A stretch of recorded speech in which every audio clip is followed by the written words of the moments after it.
পারতাম, আমার খুব জানেজিকার মানুষ সে। শর্ত হচ্ছে কি যে ওই 1 কিলোমিটার জায়গার মধ্যে কোনো মসজিদ থাকা যাবে না।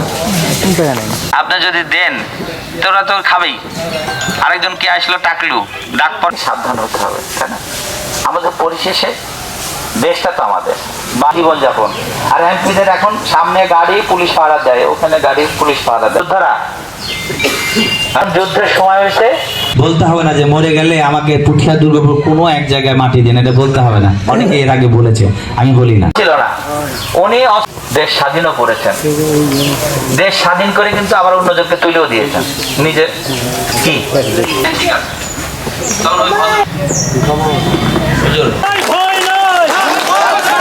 শিমুল ভাই এগিয়ে চলো, শিমুল ভাই এগিয়ে চলো। মানুষ সব বলতে গেলে কোন লেভেলে কথা বলছে। আমি 10,000 বছরে না, 10,000 থেকে এনে দেবো পুঠিয়া দুর্গাপুরে। 10,000 কিন্তু হয়। لله رب العالمين والعاقبة للمتقين والصلاة والسلام على أشرف الأنبياء والمرسلين وعلى آله وأصحابه أجمعين ربنا ظلمنا أنفسنا وإن لم تغفر لنا وترحمنا لنكونن من সংখ্যক ইমান যে উদ্দেশ্য ইয়া রব্বাল আলামিন যাতে কল্যাণ সাধিত হয় সেজন্য তুমি তাকে একটা বার হলেও কমপক্ষে সুযোগ তৈরি করে দাও মাওলা রব্বুল আলামিন। আসসালামু আলাইকুম।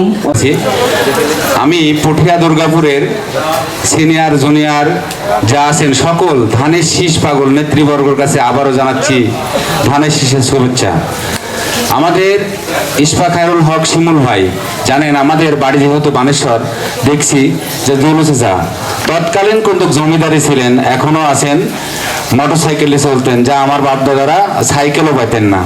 তো বিষয়টা হচ্ছে যে আমরা যদি ভাইকে সাপোর্ট না করি, ভাই হয়তো বাজে স্বীকার করছে যে আমি গ্রামে শিকড়টা নিয়ে এখানে আছি, আমি থাকতাম কিন্তু শহরে, রাজত্ব করছে শহরে। তা আমার গ্রাম কিন্তু এখন শহরের থেকে বেশি ক্রিটিক্যালি জায়গা। এই চায়ের দোকান বলেন, গোটা ভিবিসির ওই হিসাব নিকাশ কিন্তু চায়ের দোকানে হচ্ছে। ভাই কিন্তু এটা ভাবি বুঝতেই পারেনি, ওটা উঠতে পারেনি। কিন্তু আমার ভাইয়ের পেটে ক্ষুধা নাই, ক্ষুধা নাই এই কারণের জন্য ভাইয়ের বাড়ি গাড়ি জমি অর্থ সম্পদ পরিপূর্ণ। তার জন্য সে জোর করে বলতে চাচ্ছে আমাদের পুঠিয়া দুর্গাপুরের মানুষের যে সেটা হচ্ছে ওই চাহিদাটা আমার নাই। এমন লোককে আপনারা উৎসাহিত করেন না বা সমর্থন দেন না যে ওই নেশে নিজের পেটটাই ভরাতে হবে, ওইটাই ব্যস্ত হয়ে যাবেন। ভাই এই মেসেজটাই দিতে চাচ্ছে আমাদেরকে যে আমার ওইটার আশা নাই। বাপের দেখেন বাপ দাদার অট্টালিকা, কত পুরাতন গাছ, বাড়ি মসজিদ সব দিকে আমরা বুঝতে পারছি, এখন কিন্তু কার নাই।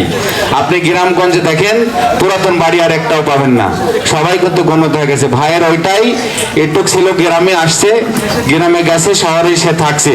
ভাইয়ের মেসেজ আমরা স্পষ্ট পেলাম দুইটা, সেটা হচ্ছে আমারে সামনে ভাইয়ের ইনশাআল্লাহ ওই যে আমার 17 জন 18 জন 10 জন 20 জন ওই মৌসুমী পাখি বা কুকিল এগুলার থেকে ভাই কিন্তু অনেক আগে আসছে। আর আপনারা দেখছেন রাজশাহীর বড় বড় প্রোগ্রামে ভাইয়ের যে হোটেল 4 স্টার আছে, ওই প্রোগ্রামে কিন্তু আমাদের স্থায়ী কমিটির সদস্যগুলা, দলীয় যে নেতৃবর্গ আছে তারা অভিনয় আসছেন, এবং আমার পার্টির মহাসচিব মির্জা ফখরুল ইসলাম আলমগীর, আমি মাদ্রাসা মাঠের প্রোগ্রামে আমি দেখছি নিজে গাড়ি ভাই ড্রাইভ করে ওখানে নিয়ে গেছেন।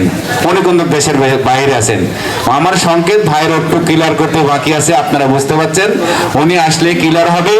আর যেহেতু সময় বেশি নাই, 10-12 দিন ভাই যেটা বলছে, আর 10 দিন, এটার মধ্যে যদি হয়ে যায় তাহলে তো আমরা পরিপূর্ণ ক্লিয়ার পাচ্ছি। তাহলে আমার মেসেজ হচ্ছে এটাই, আমিও ভাইয়ের সঙ্গে একমত যে ভাই গ্রামে এখন দলীয় যে কেন্দ্রীয় কর্মসূচি যেগুলো আসে সেগুলো আমরা একখানেই করব।